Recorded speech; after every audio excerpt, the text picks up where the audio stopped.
ক্ষেত বাঁচাও অভিযান চলছে। কৃষকদের ক্ষেত বাঁচাতেই এই অভিযান এবার রাজ্য কৃষি দপ্তরের পক্ষ থেকে করা হচ্ছে।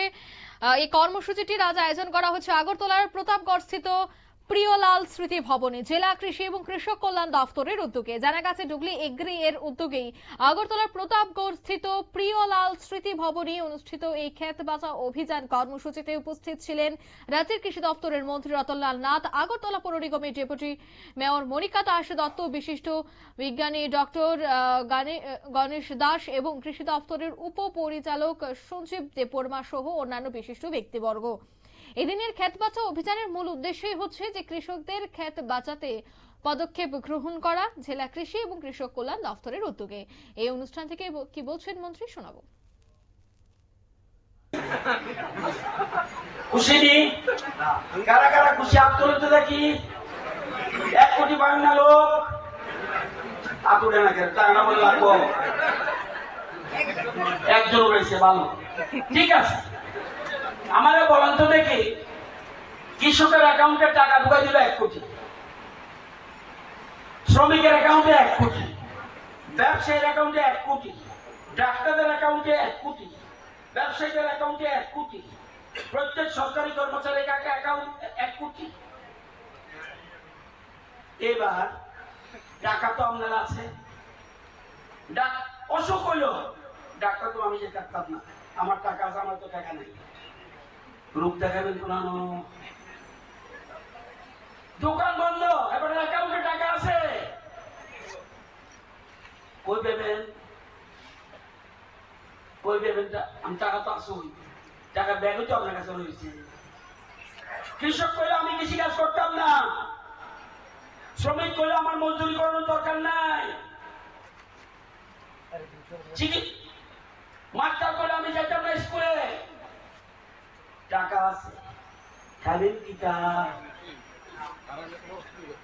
কি গো দিদি অন্টের ভরতেছেন নি? অ্যাকাউন্টে টাকা ঢুকা, অ্যাকাউন্টে টাকা ঢুকা, টাকা দিয়ে কি করবে? স্বামী বিবেকানন্দ বলছে আত্মনির্ভর হতে হবে, টাকা লাগে। এই সরকারের পার ক্যাপিটা ইনকাম এই রাজ্যে পুরে করতাম না, এই রাজ্যে মাথা পিছু আয় কত করতে পারবেন? বছরে 1,92,000, 1,92,000 বছরে এক একটা লোক 1,92,000 সব কিছু হিসাব করে আমরা দিচ্ছি 1,92,000। আমাদের প্ল্যান কি? আপনারা শুনলেন মন্ত্রীর বক্তব্য। এদিন মন্ত্রী কিন্তু সেখানে উপস্থিত সকলের সামনেই বিভিন্ন স্কিম এবং বর্তমান সরকারের পরিকল্পনা নিয়ে আলোচনা করেন। অন্যদিকে একটা বিষয় আলোচনার কেন্দ্রবিন্দুতে আসছে যে ক্ষেত বাঁচাও অভিযান, যে অভিযানটিকে করা হচ্ছে সাধারণ মানুষের ট্যাক্সের পয়সায় রাজস্বের কোষাগার থেকে খরচ করা একটি পরিকল্পনা, যেখানে কৃষকদের কথা চিন্তা করে পরিকল্পনাটি রাখা হয়েছে। তবে এই ক্ষেত বাঁচাও অভিযানে আদৌ কি কৃষকরা উপকৃত হচ্ছেন?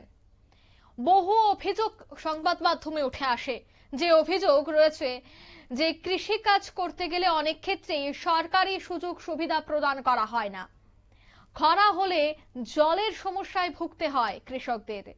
অভিযোগ থাকে যে বন্যার সময় ক্ষতিগ্রস্ত কৃষকদের দিকে বা ক্ষতিগ্রস্ত কৃষকরা সরকারি সাহায্য সহযোগিতা থেকে বঞ্চিত হয়, এবং যদিও সাহায্য করা হয় সেটা 1 থেকে 1.5 বছর পর।